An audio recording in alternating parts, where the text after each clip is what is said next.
Hi friends, welcome back to my channel. ಹೇಗಿದ್ದೀರಾ ಎಲ್ಲರೂ? ನಾನಿವತ್ತು ನಿಮಗೊಂದು ಒಳ್ಳೆ ರೆಸಿಪಿ ತೋರಿಸ್ತೀನಿ. ಸಾಮಾನ್ಯವಾಗಿ ಎಲ್ಲರೂ ಚಾಟ್ಸ್ ತಿಂದಿರ್ತೀರಾ. ಚಾಟ್ಸ್ ಅಂಗಡಿಯಲ್ಲಿ ಮೀಠಾ ಚಟ್ನಿ ಅಥವಾ ಕಟ್ಟ ಮೀಠಾ ಚಟ್ನಿ, ಸ್ವೀಟ್ ಚಟ್ನಿ ಅಂತ ಮಾಡ್ತಾರೆ. ಅದನ್ನು ನೀವು ಬಳಸಿರ್ತೀರ ಅಲ್ವಾ?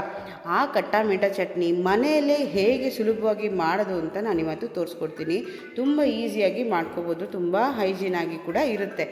ನೋಡಿ, ನಾನಿಲ್ಲಿ ಒಂದು 40 ಖರ್ಜೂರನ ಬೀಜ ತೆಗೆದು ನಾನೊಂದು ಸ್ವಲ್ಪ ಬಿಸಿನೀರು ಹಾಕಿಬಿಟ್ಟು ಒಂದು 4 ರಿಂದ 5 ಗಂಟೆ ನೆನೆಸಿಟ್ಟಿದ್ದೀನಿ. ನಂತರ ಇದ್ರ ಜೊತೆಗೇ ಒಂದು ದೊಡ್ಡ ಗಾತ್ರದ ಮೂಸಂಬಿ ಸೈಜ್ದು ಹುಣಸೆ ಹಣ್ಣನ್ನ ನಾನು ನೆನೆಸಿಟ್ಟಿದ್ದೀನಿ. ಅದು ಬೀಜ ಇಲ್ಲ, ಬೀಜ ತೆಗೆದು ನೆನೆಸಿಟ್ಟಿದ್ದೀನಿ. ಮತ್ತು 1 ಉಂಡೆ ಬೆಲ್ಲ ಇಟ್ಕೊಂಡಿದ್ದೀನಿ. 1 ಟೀ ಸ್ಪೂನಷ್ಟು ಅಚ್ಚ ಖಾರದ ಪುಡಿ ಇಟ್ಕೊಂಡಿದ್ದೀನಿ. 1 ಟೀ ಸ್ಪೂನಷ್ಟು ಜೀರಿಗೆ ಪುಡಿ, ರುಚಿಗೆ ತಕ್ಕಷ್ಟು ಉಪ್ಪು, ನಂತರ 1/2 ಟೀ ಸ್ಪೂನಷ್ಟು ನಾನು ಬ್ಲ್ಯಾಕ್ ಸಾಲ್ಟ್ ಅಂದರೆ ಕಪ್ಪುಪ್ಪು ಇಟ್ಕೊಂಡಿದ್ದೀನಿ. ಇಷ್ಟೇ ಇಂಗ್ರೀಡಿಯೆಂಟ್ಸ್ ಬೇಕಾಗೋದು. ತುಂಬ ಸುಲಭ ಮಾಡೋದು, ಮನೆಯಲ್ಲೇ ಮಾಡ್ಕೋಬೋದು.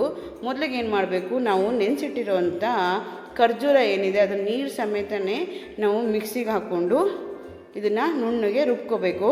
ನಾನು ಇದ್ರ ಬೀಜ ತೆಗೆದು ನೆನೆಸಿರೋದು. ನೀವು ಓವರ್ನೈಟ್ ಕೂಡ ನೆನೆಸ್ಕೋಬೋದು. ಇದನ್ನು ನುಣ್ಣಗೆ ರುಬ್ಬಿ ಆದಮೇಲೆ ಇದಕ್ಕೆ ಇವಾಗ ಹುಣಸೆಹಣ್ಣು ಏನು ನೆನೆಸಿದ್ದೀವಲ್ಲ ಅದನ್ನು ಕೂಡ ಹಾಕ್ಕೊಂಡು ಸ್ವಲ್ಪ ಬೇಕಿದ್ರೆ ನೀರು ಹಾಕ್ಕೊಂಡು ಇದನ್ನು ಕೂಡ ನುಣ್ಣಗೆ ರುಬ್ಕೋಬೇಕು. ಬೀಜ ಖಂಡಿತ ಇರಬಾರ್ದು, ಇಲ್ಲಾಂದರೆ ಮಿಕ್ಸಿ ಜಾರು ಹಾಳಾಗೋಗುತ್ತೆ. ಸೊ ಬೀಜ ತೆಕ್ಕೊಂಡು ನೀವು ನೆನೆಸಿಟ್ಕೊಳ್ಳಿ, ಅಥವಾ ಇದಕ್ಕೆ ಹಾಕ್ಬೇಕಾದ್ರೆ ನೋಡಿಕೊಂಡು ಹಾಕ್ಕೊಳ್ಳಿ. ಓಕೆನಾ? ಇವಾಗ ಇದಕ್ಕೆ ಇನ್ನೊಂದು ಸ್ವಲ್ಪ ನೀರು ಹಾಕ್ಕೊಂಡು, ನಾನು ಹುಣಸೆಹಣ್ಣು ನೀರೇ ಹಾಕ್ಕೊಂಡಿದ್ದೀನಿ. ನೀವು ಬೇಕಂದರೆ ನಾರ್ಮಲ್ ನೀರು ಕೂಡ ಹಾಕ್ಕೊಬೋದು. ಹಾಕ್ಕೊಂಡು ಇದನ್ನು ಸ್ವಲ್ಪ ತೆಳು ಮಾಡಿಕೊಂಡು ಇದನ್ನ ಇವಾಗ ನಾವು ಶೋಧಿಸ್ಕೋಬೇಕು. ಏನಕ್ಕೆ ಅಂದರೆ ಹುಣಸೆಹಣ್ಣಲ್ಲಿ ನಾರು ಎಲ್ಲ ಇರುತ್ತಲ್ವ, ನಮಗೆ ಬರೀ ಪಲ್ಪ್ ಮಾತ್ರ ಬೇಕಾಗಿರೋದು ಇದ್ರದ್ದು. ಸೊ ಅದಕ್ಕೋಸ್ಕರ ಬೇಕಿದ್ರೆ ಇನ್ನೊಂದು ಸ್ವಲ್ಪ ನೀರು ಹಾಕ್ಕೊಂಡು ಇದನ್ನು ಚೆನ್ನಾಗಿ ಅದರ ಪಲ್ಪೆಲ್ಲ ನಮಗೆ ಬರಬೇಕು. ಅಂದರೆ ಶೋಧಿಸ್ಕೊಂಡ್ರೆ ಬರೀ ಪಲ್ಪ್ ಮಾತ್ರ ಇರಬೇಕು, ಅದಕ್ಕೆ ಆ ಥರ ನಾವು ಶೋಧಿಸ್ಕೋಬೇಕಾಗುತ್ತೆ. ಈಗ ನೋಡಿ, ಇದ್ರದ್ದು ಕಸ, ನಾರು ಇದೆಲ್ಲ ಇರುತ್ತಲ್ಲ ಅದೆಲ್ಲ ನಾವು ಸಪ್ರೇಟ್ ಮಾಡ್ಕೋಬೇಕು. ಇದು ಬಾಯಿಗೆ ಸಿಕ್ಕಿದ್ರೆ ಚೆನ್ನಾಗಿರಲ್ಲ, ಬಟ್ ಮತ್ತೇನೆಂದರೆ ಇದು ಕೂಡ ಹಾಳಾಗಿಬಿಡುತ್ತೆ. ಅದಕ್ಕೋಸ್ಕರ ನಾವು ಹಾಕ್ಕೊಳ್ತಾ ಇಲ್ಲ. ಇವಾಗ ನಾವು ಮಾಡಿರೋ ಪಲ್ಪ್ ಏನಿದೆಯಲ್ಲ, ಶೋಧಿಸ್ಕೊಂಡಿರೋ ಪಲ್ಪನ್ನ ನಾವು ಕುದಿಸ್ಕೋಬೇಕು. ಅದಕ್ಕೆ ನಾನು ಒಲೆ ಮೇಲೆ ಇಟ್ಟಿದ್ದೀನಿ.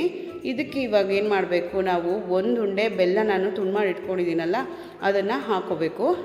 1 ಉಂಡೆ ಬೆಲ್ಲ ಅಂತ ಹೇಳಿದ್ರೆ ಅದು ನೀವು ನಿಮ್ಮ ಹುಳಿ ಎಷ್ಟು ಹುಳಿ ಇದೆ ನೋಡಿಕೊಂಡು ಅದ್ರ ಬೇಸ್ ಮೇಲೆ ನೀವು ಬೆಲ್ಲನ ಹೆಚ್ಚು ಕಮ್ಮಿ ಮಾಡ್ಕೋಬೋದು.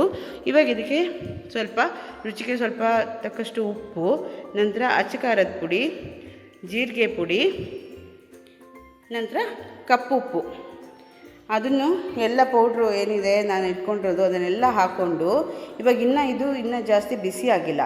ಇವಾಗಲೇ ನಾವು ಮಿಕ್ಸ್ ಮಾಡಿಕೊಂಡ್ರೆ ಗಂಟಾಗಲ್ಲ ಪುಡಿಗಳು. ಅದಕ್ಕೋಸ್ಕರ ಇವಾಗಲೇ ಹಾಕ್ಕೊಂಡು ಚೆನ್ನಾಗಿ ಮಿಕ್ಸ್ ಮಾಡ್ಕೋಬೇಕು.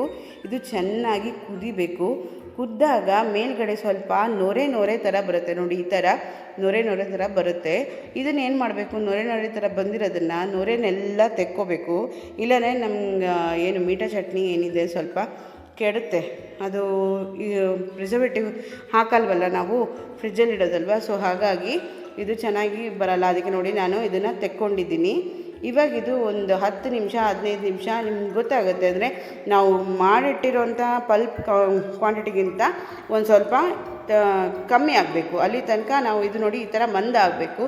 ಮಂದ ಆಗೋ ತನಕ ನಾವು ಇದನ್ನು ಬಿಡಬೇಕು. ಸ್ವಲ್ಪ ಕುದೀಲಿಕ್ಕೆ ಲೋ ಫ್ಲೇಮಲ್ಲಿ ಇಟ್ಕೊಂಡು ನೀವು ಕುದಿಸ್ಕೊಳ್ಳಿ. ಚೆನ್ನಾಗಿ ಒಂದು 10 ರಿಂದ 20 ನಿಮಿಷ ಕುದಿಸ್ಬೇಕು. ನಿಮ್ಗೆ ಅದು ಗೊತ್ತಾಗುತ್ತೆ ಎಷ್ಟು ಮಂದ ಆಗಿದೆ ಅಂತ. ಅದು ಸ್ವಲ್ಪ ಈ ಥರ ಇಷ್ಟು ಮಂದ ಆದರೆ ಸಾಕಾಗುತ್ತೆ. ಇನ್ನು ಅದು ಆರಿದಾಗ ಇನ್ನೂ ಸ್ವಲ್ಪ ಮಂದ ಆಗುತ್ತೆ. ನೋಡಿ ಮಂದ ಎಷ್ಟಿದೆ ಅಂತ. ಇಷ್ಟಾದರೆ ಸಾಕು. ನೋಡಿ, ನಮ್ಮ ಕಟ್ಟ ಮೀಠಾ ಚಟ್ನಿ ರೆಡಿ ಆಯಿತು.